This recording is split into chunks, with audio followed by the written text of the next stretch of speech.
Hello friends, Nicholas here, DIVOted Talks, DIVOted Talks, however you want to say it. So I am all about changing perspectives, right?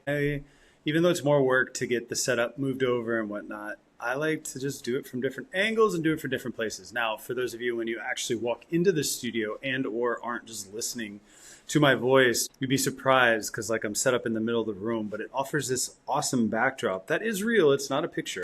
It's not some plastered backdrop that I inserted via computer. This is the space from a new angle. And I think that's a good line of thought to head into, right? Life is but a bunch of experiences over and over and over again. And each of them offers different thoughts and different feelings and different expressions. But if we really were to break it down, there's only so many types, right? Like if we distilled it down, there's only a handful. Much like yoga, one of the things that I have noticed through practicing Bikram a long time now and teaching it more importantly, is that it's like 5 postures done 5 different ways. And then you do one extra exercise or one extra posture and then 2 breathing exercises that are different. And that's it.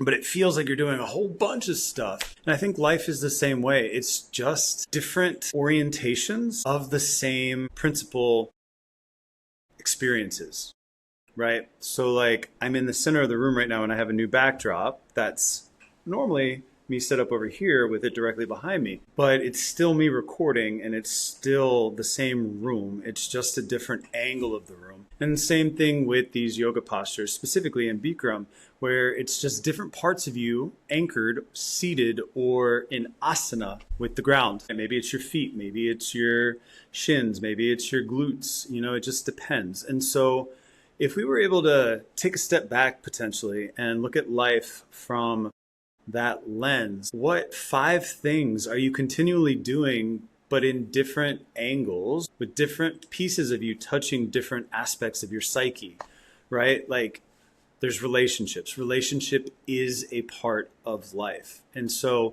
different parts of you are touching different parts of that experience or these similar experiences, but in different ways because each one is unique, right? So with this person, I bring forward this thing, yet it's still relationship. Just like I'm recording a podcast, but right now I'm at a different angle. And so with one person, you bring one angle.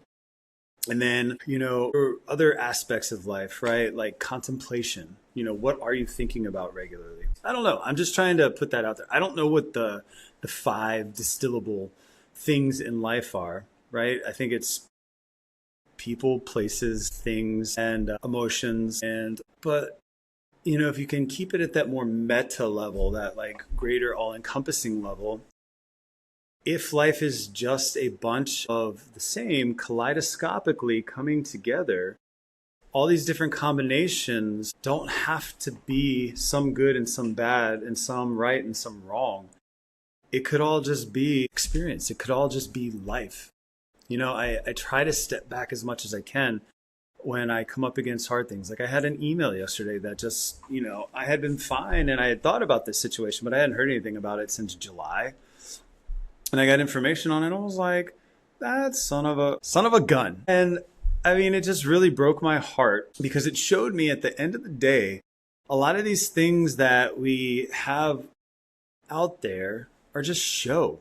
Right? This particular email was with an accrediting agency or organization that's dedicated to the highest standards of education in Ayurveda. And the dismissive, flippant statements about the issue that was being discussed was very heartbreaking because I started to see, this is really just about money. It's not really about this higher standards. It's them controlling the education, but then they're not actually holding certain schools to the high standards, which would include how do these schools interact with their students? Do these schools act in accordance with the documents that they produced to the accrediting body?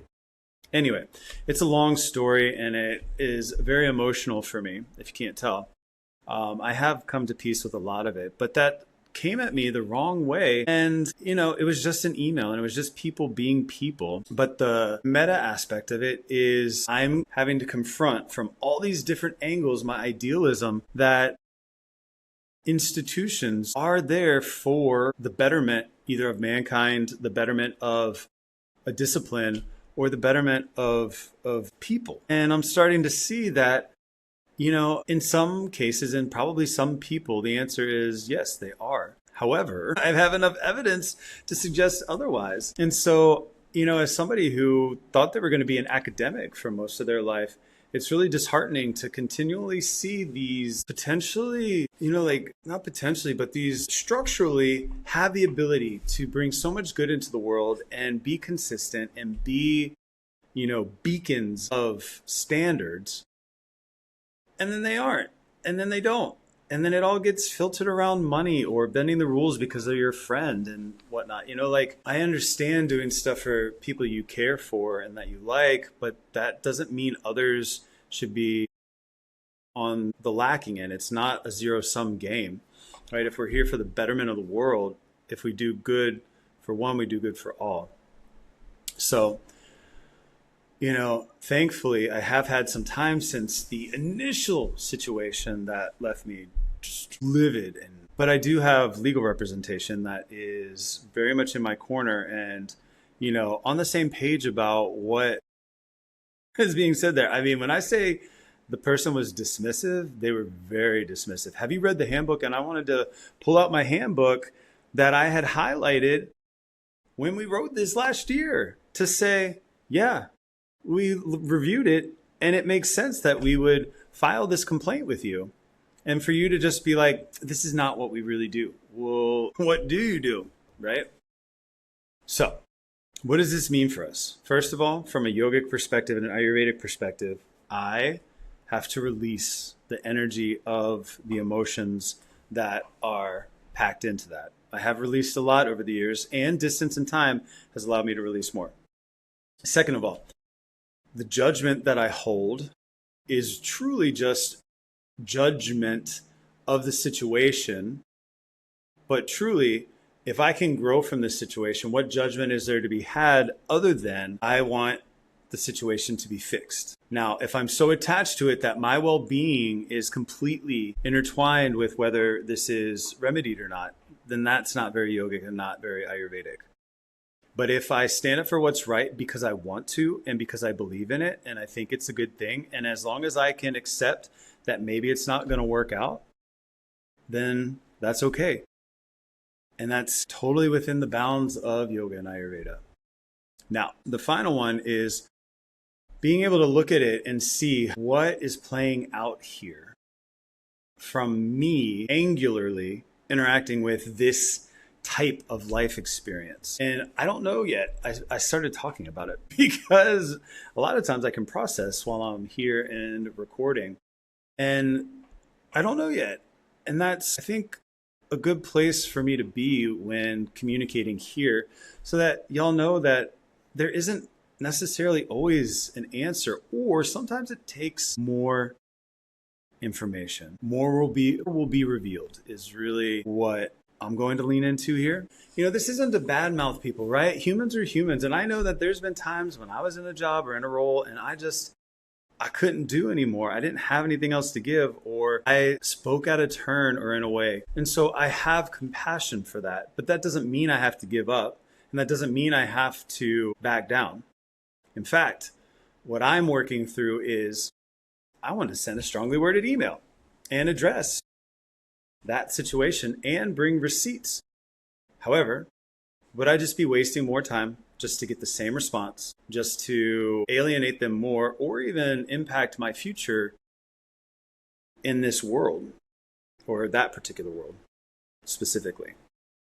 And so I have to kind of mull through that and work through that, right?